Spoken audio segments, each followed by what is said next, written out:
नमस्ते साथियों, आप सभी लोगों का आपके अपने YouTube चैनल पर स्वागत है। जैसा कि आप सभी लोग हमारे इस वीडियो की थंबनेल में देख चुके होंगे, आज के इस वीडियो के माध्यम से हम आप लोगों को MP ADPO लॉ सिलेबस 2024 और 25 के बारे में बताएंगे कि MP ADPO का सिलेबस क्या क्या है और कितने नंबर का पेपर पूछा जाता है और कितने नंबर का इंटरव्यू होता है जब आप सिलेक्ट हो जाते हो MP ADPO में।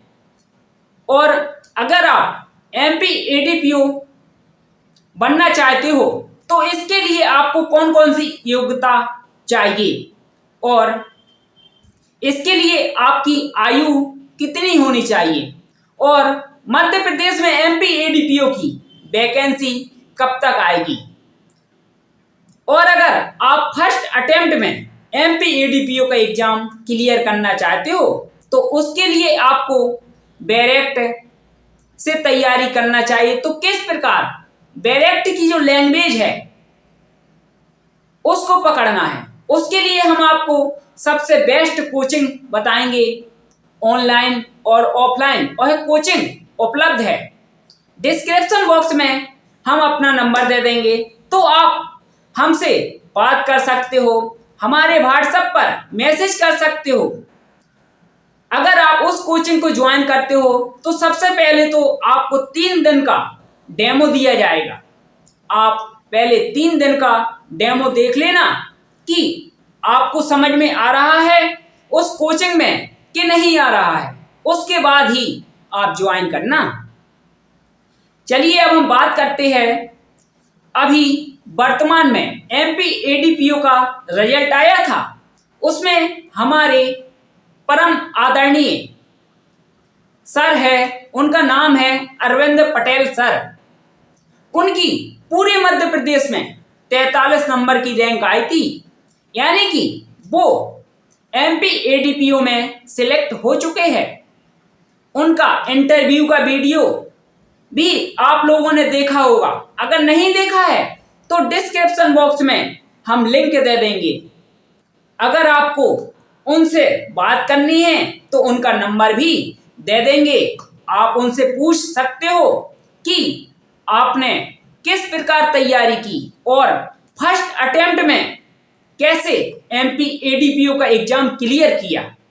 वह आपसे बात करेंगे, क्योंकि उन्होंने खुद कहा था अगर लॉ स्टूडेंट ऐसे है जो MP ADPO की तैयारी कर रहे हैं, उन्हें कोई प्रॉब्लम आती है तैयारी के दौरान, तो वह हमसे बात भी कर सकते हैं, हम उनकी पूरी हेल्प करेंगे। और आपका अपना युवा अधिवक्ता साथी आपके साथ हमेशा है और हमेशा खड़ा रहेगा, क्योंकि यह जो चैनल है हमारा चैनल नहीं है दोस्तों, आप लोगों का चैनल है।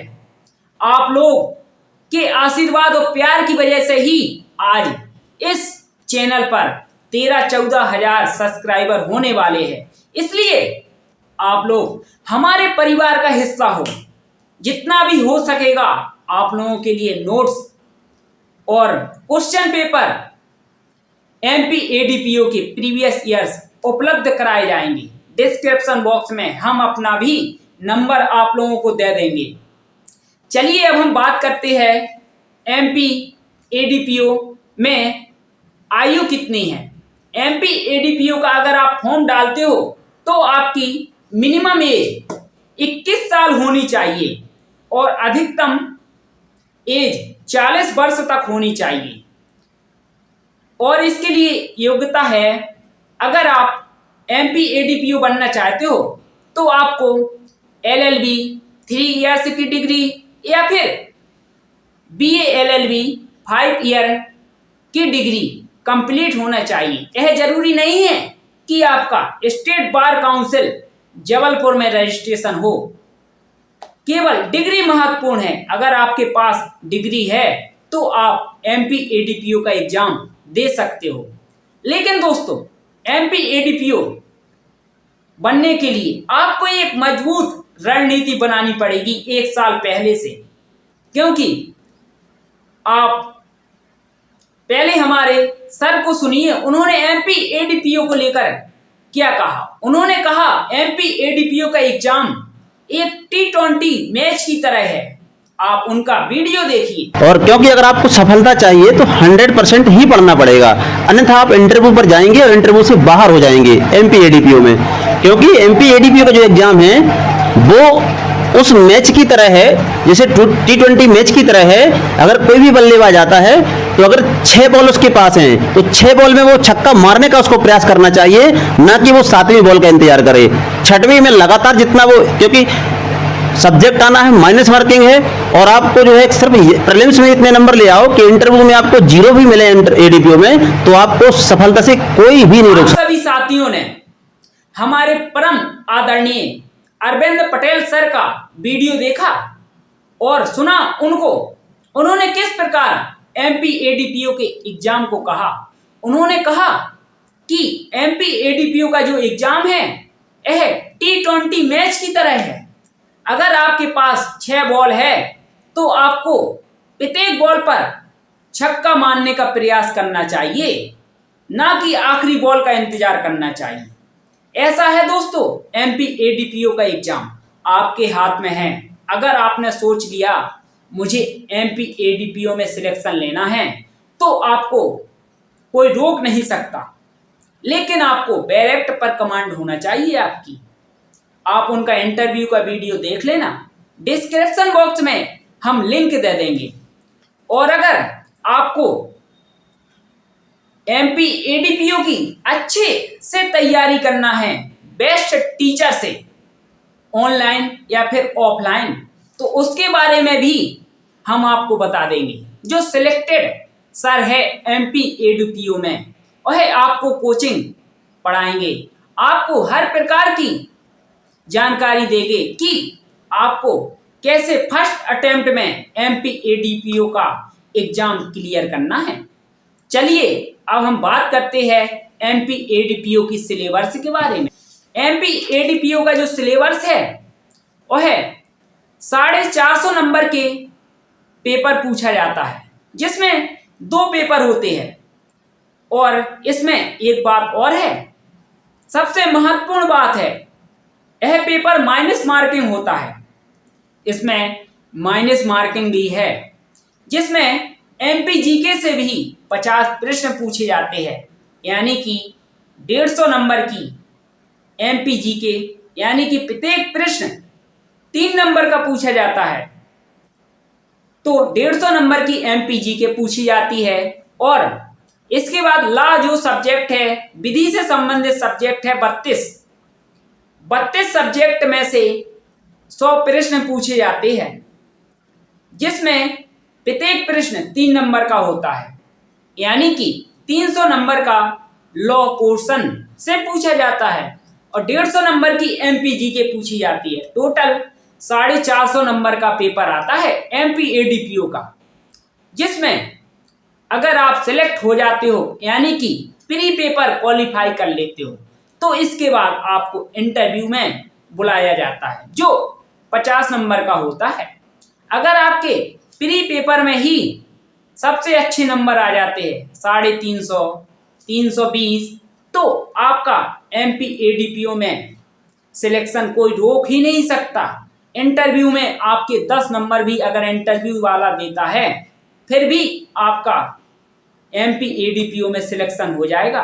क्योंकि दोस्तों, आपने हमारे सर अरविंद पटेल सर को सुना है, उन्होंने क्या कहा एमपी एडीपीओ एग्जाम को लेकर, यह एक T20 मैच की तरह है। प्री पेपर में ही आपको इतनी मेहनत करनी है कि आप इंटरव्यू में अगर कम स्कोर भी करते हो तो आपका सिलेक्शन कोई ना रोक पाए। इसलिए आप 100% तैयारी कीजिए और किसी भी सब्जेक्ट को छोड़िए मत। अगर छोड़ दोगे तो आपका सिलेक्शन नहीं होगा। इसके बाद अब हम बात करते हैं, इसमें जो 50 क्वेश्चन एमपी जीके के पूछे जाते हैं, कौन कौन से टॉपिक से पूछे जाते हैं आप देख सकते हो। सबसे पहला टॉपिक है मध्य प्रदेश का इतिहास, संस्कृति एवं साहित्य। इसमें देख सकते हो किस प्रकार टॉपिक है। मध्य प्रदेश के इतिहास की महत्वपूर्ण घटनाएं, स्वतंत्रता आंदोलन में मध्य प्रदेश का योगदान, ये सभी टॉपिक पूछे जाएंगे। इसके बाद दूसरी यूनिट आती है एमपी जीके की, मध्य प्रदेश का भूगोल। इसके बाद तीसरी यूनिट मध्य प्रदेश की राजनीति एवं अर्थशास्त्र। इसके बाद चौथी यूनिट आप देख सकते हो स्क्रीन पर, आपको दिख रहा होगा इसका सिलेबस, अंतरराष्ट्रीय, राष्ट्रीय एवं मध्य प्रदेश की महत्वपूर्ण समसामयिक घटनाएं। इसके बाद पांचवी यूनिट है सूचना संचार प्रौद्योगिकी। यह दोस्तों 5 यूनिट है जो एमपी जीके से पूछी जाती हैं। आपको एमपी एडीपीओ के नोट्स और सिलेबस और क्वेश्चन पेपर चाहिए तो हम आपको उपलब्ध करा देंगे, और एमपी एडीपीओ का जो सिलेबस है उसको भी हम आपको उपलब्ध करा देंगे। आप एक बार हमारे व्हाट्सएप नंबर पर जरूर मैसेज कर दें। चलिए दोस्तों, अब हम बात करते हैं इसके लॉ सब्जेक्ट के बारे में, जो 300 नंबर का पूछा जाता है, यानी कि 100 प्रश्न पूछे जाते हैं लॉ से। इसमें 10 यूनिट होती हैं और टोटल मिला के 32 सब्जेक्ट है। चलिए अब हम आपको, आप देख सकते हो जैसा कि स्क्रीन पर आपको दिख रहा होगा, इसकी जो फर्स्ट यूनिट है उसमें 3 सब्जेक्ट है। भारत का संविधान, भारतीय दंड संहिता 1860। लेकिन दोस्तों, जब एमपी एडीपीओ की वैकेंसी आएगी अब 2025 में, तो जो भारतीय दंड संहिता 1860 है अब वह नहीं पूछी जाएगी। भारतीय न्याय संहिता 2023 यानी कि BNS पूछी जाएगी, जो नया कानून है 1 जुलाई से पूरे भारत में लागू हो जाएगा। इसके बाद तीसरा सब्जेक्ट है अपराधी परिवीक्षा अधिनियम 1958। इसके बाद दूसरी यूनिट आप लोग देख सकते हो, इसमें भी 3 सब्जेक्ट है। दंड प्रक्रिया संहिता 1973 जो अब बदल चुकी है, यानी कि भारतीय नागरिक सुरक्षा अधिनियम 2023 BNSS, जो 1 जुलाई से लागू हो जाएगी संपूर्ण भारत में। और दूसरा इसका सब्जेक्ट है मोटर यान अधिनियम 1988। और तीसरा सब्जेक्ट आप देख सकते हो माता पिता एवं वरिष्ठ भरण पोषण का कल्याण अधिनियम 2007। इसके बाद यूनिट 3 आती है, जो आप देख सकते हो स्क्रीन पर, इसमें भी 3 सब्जेक्ट है। पहला सब्जेक्ट है भारतीय साक्ष्य अधिनियम, जो अब बदल चुका है और 1 जुलाई से लागू हो जाएगा संपूर्ण भारत में, भारतीय सुरक्षा संहिता यानी कि BSA। इसके बाद दूसरा सब्जेक्ट आता है लैंगिक अपराधों से बालकों का संरक्षण अधिनियम 2012। इसके बाद तीसरा आप देख सकते हो आर्म्स एक्ट 1959 का। इसके बाद चौथी यूनिट पूछी जाएगी, जिसमें 3 सब्जेक्ट आप देख सकते हो। पहली सब्जेक्ट है कार्यस्थल पर महिलाओं का यौन उत्पीड़न रोकथाम निषेध और निवारण अधिनियम 2013। इसके बाद दूसरा टॉपिक है इसका आवश्यक अधिनियम 1955। इसके बाद तीसरा लोक संपत्ति को नुकसानी का निवारण अधिनियम 1984। यह दोस्तों एक्ट है जो आपको इनकी बैरेक्ट मार्केट से ले लेना है, और मार्केट में सभी बैरेक्ट मिल जाएंगी। और हम आपको इसका नोट्स भी और क्वेश्चन पेपर भी उपलब्ध करा देंगे, और जो सिलेबस की PDF है वह भी हम आपको उपलब्ध करा देंगे। इसके बाद इसकी 5वीं यूनिट आप लोग देख सकते हो, इसमें भी 3 सब्जेक्ट है। पहला एक्ट है इसमें वन जीव संरक्षण अधिनियम 1972। और दूसरा एक्ट है विस्फोटक अधिनियम 1884।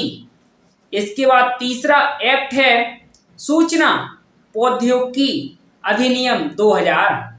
इसके बाद छठवीं यूनिट आप लोग देख सकते हो, इसमें भी 3 एक्ट है। पहला एक्ट है घरेलू हिंसा से महिलाओं का संरक्षण अधिनियम 2005 और दूसरा एक्ट है दहेज प्रतिषेध अधिनियम 1961 और दहेज प्रतिषेध वर और वधू को उपहार की सूची का रखरखाव नियम 1985। इसके बाद तीसरा एक्ट है महिलाओं का आशिष्ट रूपण अधिनियम 1986। इन तीनों एक्ट के हम आपको बहुत ही सिंपल और सरल भाषा में नोट्स उपलब्ध करा देंगे। अगर हो सकेगा तो इनकी जितनी भी धाराएं हैं ट्रिक के माध्यम से हम आपको याद करवा देंगे।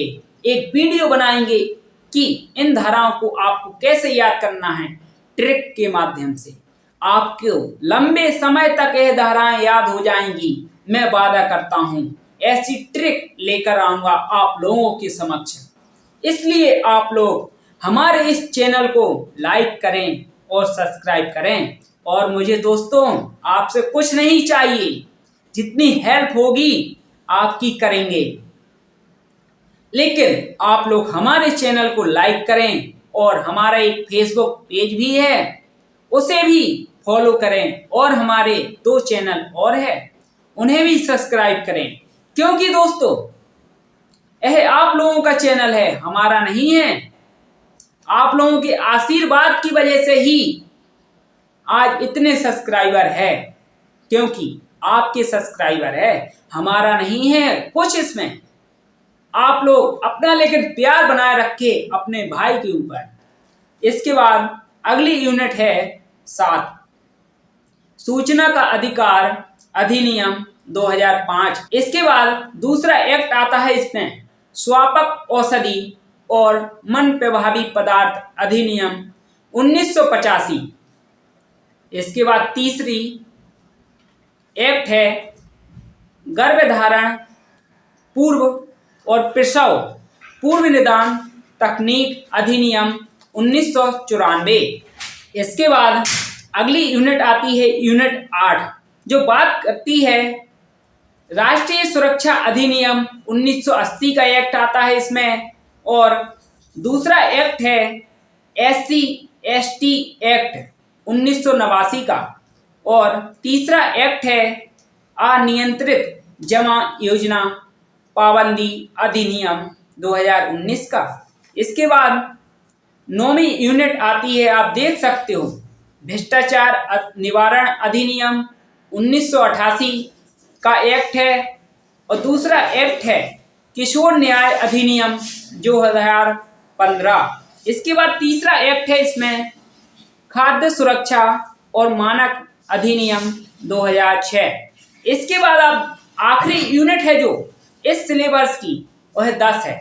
इसमें 5 एक्ट आते हैं मध्य प्रदेश आबकारी अधिनियम 1915, दूसरा एक्ट है मध्य प्रदेश राज्य सुरक्षा अधिनियम 1990। इसके बाद तीसरा एक्ट आता है मध्य प्रदेश लोक सेवाओं के प्रदान की गारंटी अधिनियम 2010। इसके बाद चौथा एक्ट है मध्य प्रदेश गौवंश वध प्रतिषेध अधिनियम 2004। इसके बाद 5वां एक्ट है मध्य प्रदेश विशेष न्यायालय अधिनियम 2011। दोस्तों आप लोगों ने देखा कि MPADPO का यह सिलेबस है जो हमने आपको अभी बताया है। और MPADPO में क्या योग्यता होनी चाहिए और आपकी आयु कितनी होनी चाहिए, और वैकेंसी भी इसके पहले 2021 में मध्य प्रदेश में आई थी और अब हो सकता है 2025 में आ जाए। इसलिए आप MPADPO का फॉर्म डालना चाहते हो और एक सरकारी वकील बनना चाहते हो तो आप अभी से तैयारी करिए और एमपी एडीपीओ की बेस्ट कोचिंग ऑनलाइन ऑफलाइन आपको करना है। तो एमपी एडीपीओ में जो अभी अभी सिलेक्ट हुए हैं अरविंद पटेल सर, जिनकी पूरे मध्य प्रदेश में 43 नंबर की रैंक आई है, आप लोगों ने उनका इंटरव्यू भी देखा और उन्होंने आप लोगों को बताया किस प्रकार से आप फर्स्ट अटेम्प्ट में एमपी एडीपीओ का एग्जाम क्लियर कर सकते हो। अगर आप लोगों को यह हमारा वीडियो अच्छा लगा है तो हमारे इस वीडियो को लाइक करें और अपने दोस्तों में शेयर करें।